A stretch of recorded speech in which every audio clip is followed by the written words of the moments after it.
Okay, really. Hello, I'm Denise Burns from the Northwest Georgia Republican Assembly. First off, we do want to thank you for agreeing to participate in the candidate interview process.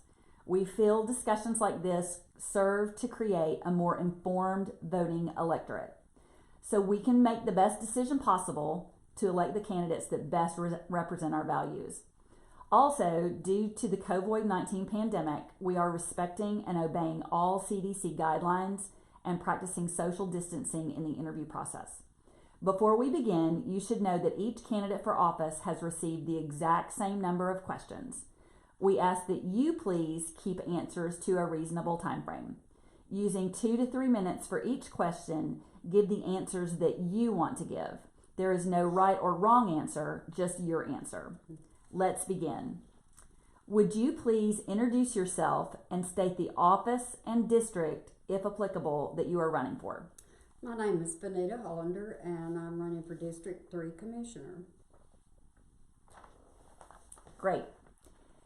First question. The cities of Ringgold and Fort Oglethorpe have been advised by the Georgia Municipal Association, which is a non-governmental agency, to severely restrict local business operations. Who is the county commission taking advice from concerning the COVID-19 issue? Is it a department of the state government, Georgia state government, or a voluntary association that Catoosa is part of? They're following state guidelines from the CDC, also the governor's recommendations. Of course, President Trump. So there's a plethora of people that that the county's putting their plan in place and how they need to react. Department of Public Health. So when you have a pandemic like this, you have to use a lot of resources, not just one. Do you agree with the approach that Governor Kemp has taken? Yes, I do. Yes, I do. Georgia is high on the list now for cases, and Denise, what everybody's got to keep in mind is that what we're hearing is only the ones that have been tested positive. You're not hearing about all the cases where people are sick, they're symptomatic, doctors are not testing them, hospitals are not testing them. If they call their doctor, they're being told just to stay at home. If they have severe respiratory problems, then go to an emergency room. So there is no real tracking of how bad this epidemic is, and that's why I agree with Governor Kemp. And frankly, I wish he had done this 2 weeks ago, and because we still have a large population that is in denial. And I was in a local grocery store, and there was a boy about 18, 19 years old, and he was at the register, no gloves, no mask, handling everybody's products. Some of his friends came in, and he told the friend, "I need a hug." Well, of course, me as the coroner, I'm going, no, don't do that, do not do that. So one of the boys around the same age proceeded to tell me that was rude, and I said, "Well, I'm the coroner, let me tell you why I'm not rude." And so I explained the dangers, but this boy behind the register, that if you go to this local grocery store, is handling your stuff. His whole attitude was anger, defiance, and he made the statement to me that he was young and he was healthy. And I said, but what about all the customers coming in here that are not young, they're not healthy, and the people that you come into contact with on a daily basis, your friends, your family. And I said, do you really want to be responsible for someone, the death of someone? And he says, well, I'm not going to do it.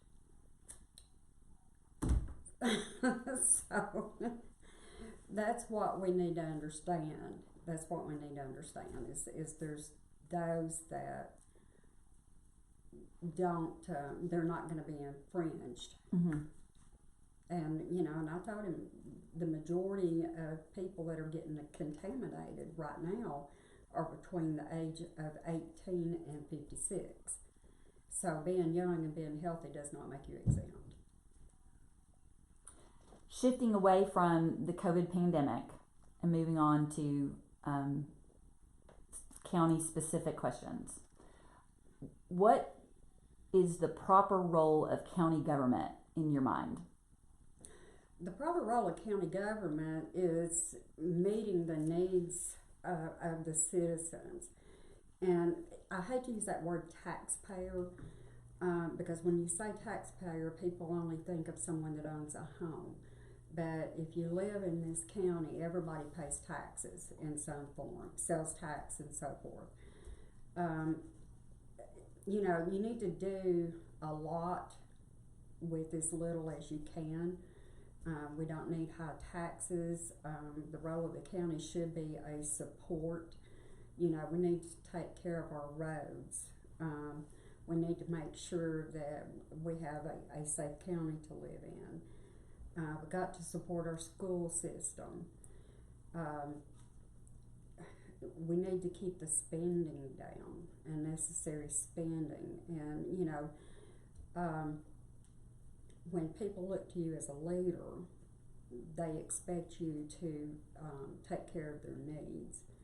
And so if you're not keeping your district clean, if you're not keeping your roads repaired, if you're not concerned with all this growth explosion and the problems that it's bringing to the communities, then you're not doing your job. You're not fulfilling your your role.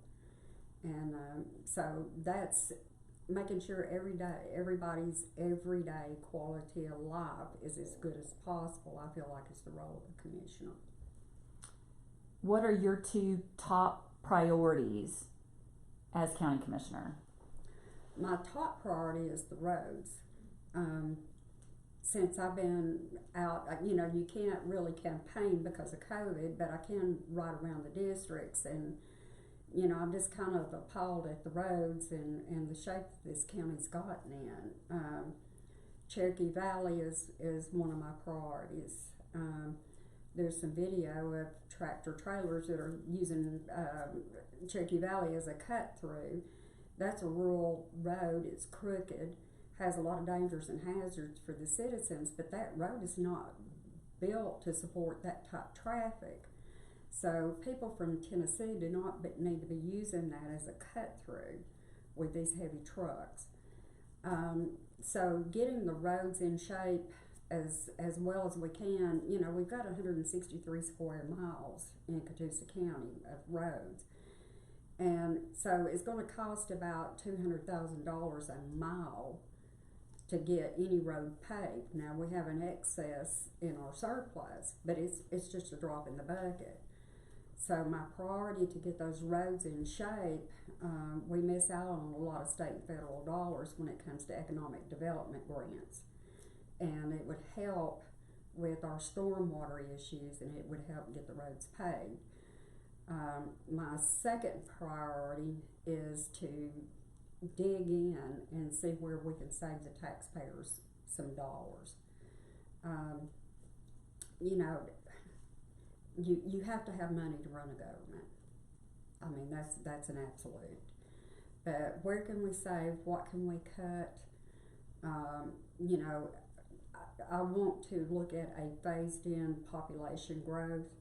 You know, I'm not saying people can't move into Catoosa County. That has never been my intent. But what I'm saying is that we need to take care of the situations that are going on right now before we bring more in. And, you know, we've got areas where roads are heavily traveled because of all the development. And, you know, it can't handle all this excess. You know, county roads have to be 20 foot wide in order to have all this development, but you've got roads that are not that wide, and you're still having overuse because a road that is over meets requirements, it's over maybe 2 or 3 roads. They're using these roads as cut throughs. So I want to see, you know, we've got to encourage industry. We have to, because, you know, people need jobs. But I would really like to see a little controlled growth before we cause our county to implode. Could you educate the citizens that watch this interview on how you plan to cut spending, lower taxes, and shrink the role of county government in proportion to the drastic fall in economic revenue? Cutting spending, like I said, is when you go in and say, okay, what is not necessary? What is not necessary? How can we do this and get the most out of our budget? One of the things that I'm really adamant about if I take the commission seat is I want us to look for these state and federal grants. If we can look for these state and federal grants and offset some of the projects that need to be done in this county, then we don't have to go up on taxes. You know, it's a thing to be proud of that Catoosa County has the 5th lowest millage rate in the state, but when you understand how that's possible through SPLOSH, then, you know, you say, okay, am I really getting the bang for my buck? Because, you know, people traditionally will vote for a 1-cent sales tax as opposed to having their property taxes increased. So SPLOSH is inevitable. You know, I myself can do a penny sales tax a whole lot easier than I can for the millage rate to go up 7-9%. You know, I want to have a team approach. You know, that is so important. All the commissioners have to work together. It's not up to just one commissioner to do everything that's in the county, have some shared knowledge. I'm really looking forward to working with Commissioner Stevens because our district butts up in a lot of areas, and I think that we can get things done. Of course, like I said, with the educational system, that's going to be a big support. I'm very pleased at what I'm seeing in our high schools. I was amazed. I went to Ringgold High School recently, and I didn't know all the career paths that they have now in their educational department. And so, like with this career academy, you know, some of these students are going to graduate and they're going to go right straight into a career, you know, and they're trying to get approved now for an LPN program. Can you imagine being able to come straight out of the high school and have a career? And, you know, it took a lot of people to get that done, but that's the type of innovative thinking that we need to do as a commissioner. You know, how do we better serve? How do we protect our future? Because these kids, you know, we want to make sure that they have all the tools to succeed, but even more importantly, we want them to keep those tools and be willing to stay in Catoosa County, because at my age, you know, that's my future. That's my future. And then I want to see, you know, what can we do to help the seniors and the low income. I know we just had, you know, some decrease in taxes, but how many people does a $30,000 income and a $100,000 home actually help? So I want to go back and re-look at that. I want to revisit that piece.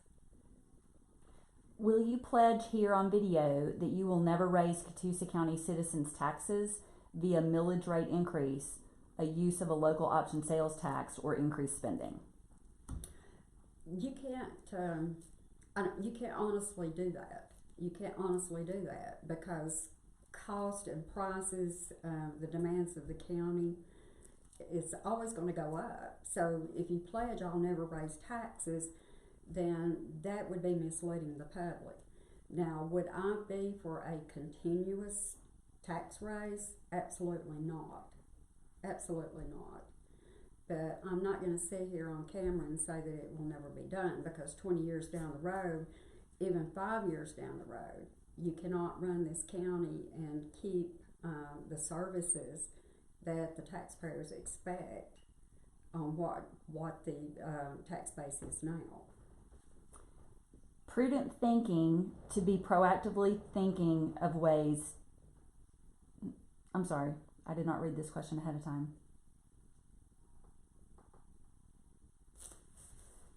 What would be a proactive way to manage the budget in lieu of a severe economic downturn? Would you repeat that again?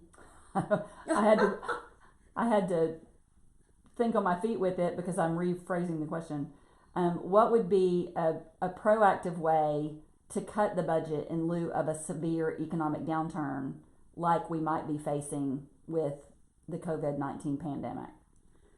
Well, a proactive way is there again, like I said, we would have to go through the budget and see what, services that, you can eliminate. I mean, God forbid that we would have to eliminate staff. But you have to look at those options too. And I'm not saying I'm in favor of eliminating staff. But, if there's duplication of services, that's a proactive way of eliminating unnecessary budget. Encourage people to shop and stay in Catoosa County. That's very proactive. We have a tendency to go across the state line when we have local businesses that support us. So we need to support those local businesses. Another thing is that, maybe we can look at the salaries, what can we do with the salaries, and then absolutely eliminate unnecessary spending. Just put a restriction on buying furniture, vehicles, and things like that. Can you pledge here on camera that you will find ways to cut each department by a modest 5% or perhaps a bolder 10%? What I'm going to have to pledge is that I will look at it. One commissioner can't do anything. It has to be the consensus of all commissioners, or at least 3. Now, will I look at it and see if it's a possibility? Absolutely. And would I support it, recommend it? Absolutely. But, as far as pledging, I can go in there and do this on my own. I'm not going to do that,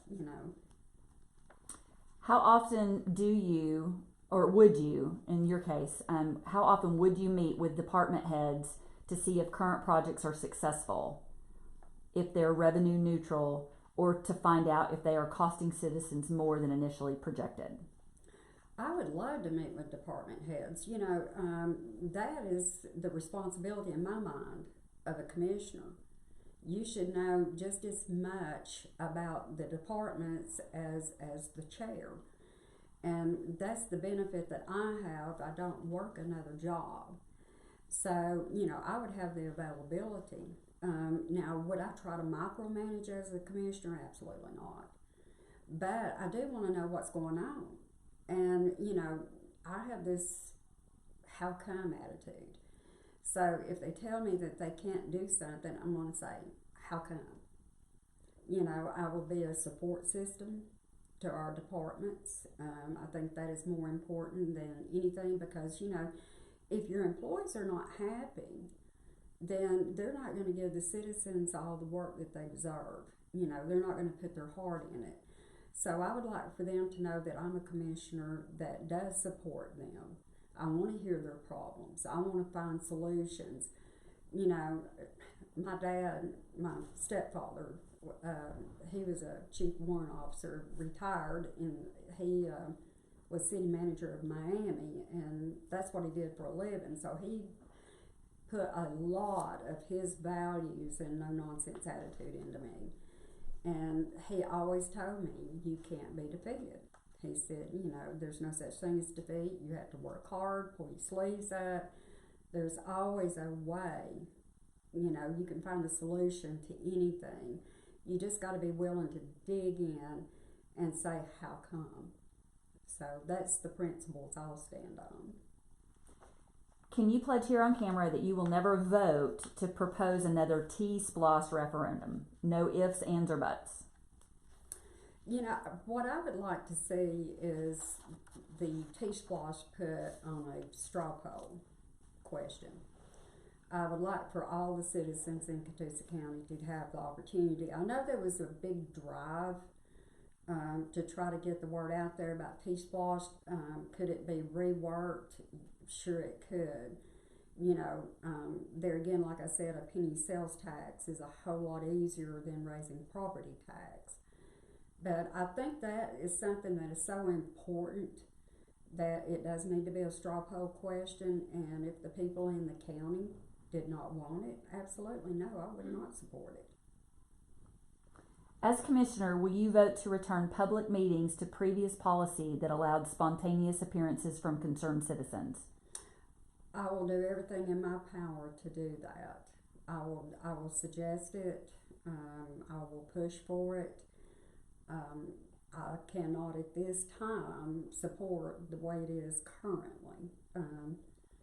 If we were Gwinnett County and there was a lot of people that came to speak and it was causing the meetings to go 2 or 3 hours, then I could say yes. I don't have a problem,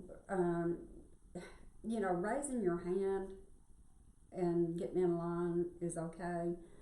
I don't have a problem with people not being forced to sign in, but just sign in so that you can keep it in order, who came in first and wants to speak.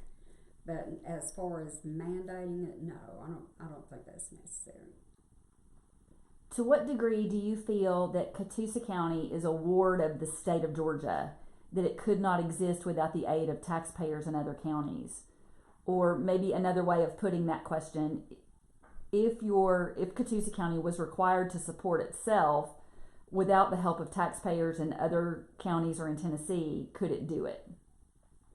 It could do it for a short time. Are you saying eliminate taxes in Catoosa County? Is that the question? No, that is not the question. I wasn't prepared to go back and forth with you on that one. Oh, I'm sorry. No, that's fine. I'll read it again.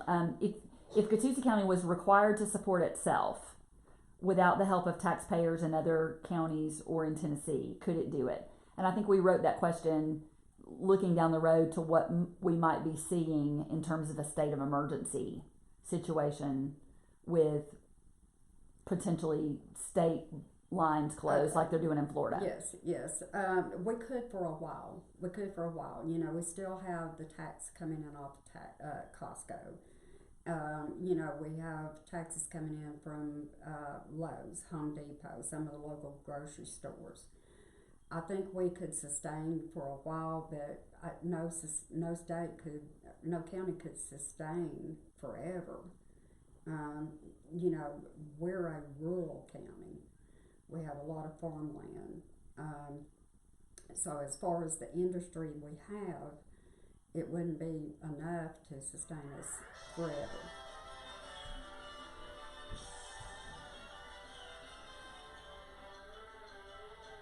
Sorry about that. That is not my phone.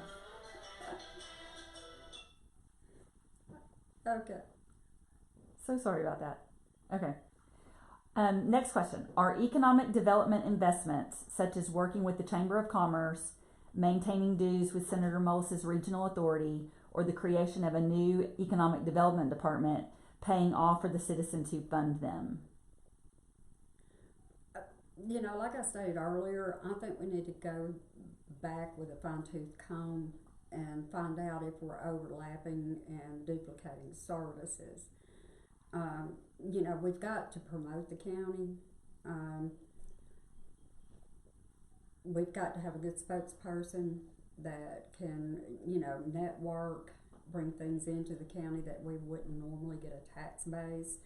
But, as far as creating new departments, I don't think that's something we need to be doing right now, especially with the economic downturn that we're fixing to have. But I am more than willing to look into duplicating services. What can we eliminate? What do we need? What can we do away with? What do we need to support? What is the best interest of Catoosa County? Because that's where my heart's at, is where is the best interest to better serve Catoosa County. A lot of citizens want to know, how did we arrive at a place where the roads were so unfunded for so long that we had to opt for a T-Splosh? Do we have enough money through the LOST, this LOST program, the SPLOST and the general revenue to fund road construction for the next 5 years? No. There has been such a decline in our roads. Like I said, to pave would cost about $200,000 a mile. So there is some money in the reserve. We're required to keep so much, but the excess in reserve is just a drop in the bucket to the problems that we're having with our roads. Right now, I think there's a push to get the worst areas done. We've got the paving machine. And there again, that's where I go back. You got to have innovation in that commission office. You've got to. And, there are rural economic development grants that we're missing out on because we don't have a grant writer. Now, am I saying that let's go out and hire somebody? No, what I'm saying is that we could contract someone, because a lot of these state and federal grants, the requirements for the grant writer are absolutely phenomenal. And so not just anyone can write these grants, but I would like to contract with a good grant writer to go over after like CHIP grants and so forth, and we could get a lot of our stormwater and our road issues taken care of just by having a contract with a grant writer. That would offset so that the taxpayers are not having to come up with more money to get these things done. What percentage of the county budget is used on the betterment of the county's roads? That's a hard question to answer since I haven't been a commissioner. I don't have access, to all of that. I think there has been money that could have been used. There was money approved in, past SPLOST to take care of certain roads. And grants and SPLOST are specific, but it can be moved around as long as it still has the same mission or a property thereof. So, we have just got to work on this. I love my county. I've been here. I've lived in Catoosa County all my life. My family has been here 114 years. So I have a strong commitment to Catoosa County. I'm running for commissioner of District 3, but you have to have the county as a whole in mind. And, you can't vote on something that is going to affect one county and then the whole county suffer. One district and the whole county suffer. So you have to look at the county as a whole. Getting in there, working hard, talking to the people. I want to form a citizens panel in District 3. I think that would be so valuable, for the public to be able to have a say-so. What do you see going on? What are the needs? And at the same time, if you have a citizens panel that you can work with, then the people in that district have more trust and faith in the decisions that you're making. I'm one of those that thinks everybody should have a word. Everybody should have a word. I'm so sorry. It's okay. It breaks it up. That's a good flexible approach, Vanita. I appreciate that. I don't want people to think that I'm just so serious. I'm not approachable, You're on camera. And there again, a lot of times, when I come across too serious, I'm just passionate. That's funny. We have one more question, right. Not on taxes, but on an issue that is very important to a lot of local citizens in light of what's going on in the world. Will you pledge to propose an ordinance that makes Catoosa County a sanctuary for the Second Amendment and serves to safeguard our citizens from unconstitutional gun ownership restrictions? I will support what the citizens want. I have to pledge that, I'm a majority person. So that's why I like straw poll questions. I think the county as a whole needs to be more aware of what you're attempting to do. Do I think that we should just go in and take everybody's guns? Absolutely not. You know, I will protect the Second Amendment just like any other amendment. But before, you know, we can pass something of that nature, I think that there needs to be more of a bigger voice audience. And I think that's the only fair thing to do when you're talking about passing a countywide ordinance on anything. I think the majority should have the say-so on it. I'll give you 1 minute to wrap up and then we'll be done. Okay, well, you know, I'm married to Eddie Hullander. He's a retired deputy sheriff here in Catoosa. We have 2 children, grandkids, blessed, very blessed with that. We both have a strong love and ownership of our county. I've been the Catoosa County coroner for 24 years, so I'm more than familiar with how government works. I have used my coroner's office as a way to step outside of the box, and you know, I've been involved with a lot of legislation as far as opioids and child and elder abuse. I worked with Senator Don Thomas on the No Smoking in Public bill, and so I'm very proud of what I've been able to accomplish through my years as coroner. I've been recognized twice at the state with Senate resolutions for my dedication to the state of Georgia and to my county. And I'm just so excited that I can move into another direction. And I'll still have my passions. I'll still work on the things that I have. But as a commissioner, it opens up a whole new avenue. And I think that's where we get into trouble with commissioners, is they're not willing to think outside of the box. You know, it's just everything's in black and white, and I'm not that way. You know, when I was lobbying legislation, you know, when I was on the Georgia Child Fatality Panel, Buddy Nix, who was the director of the GBI at the time, he'd say, "Now, Vanita, go in there and do that country girl thing." And I'd say, "Okay." And so, you know, you call these legislators out and you talk to them, and you know, you try to get their ideas on things, and then if they're not going in the direction or giving you the answer you need, well, is that right? Well, how come? Would you explain? And that's my approach. That's my approach. You got to have excitement for finding out how come. You know, I've got an endless amount of energy, resilience. I don't take no for an answer. I believe in diversionary tactics. There's no such thing as obstacles. Am I saying that everything that I want to see accomplished is going to be a we can do? No, what I'm going to say is we're going to find a way to do. And that's who I am. Thank you so much for interviewing with us today, and good luck on the campaign trail. Thank you.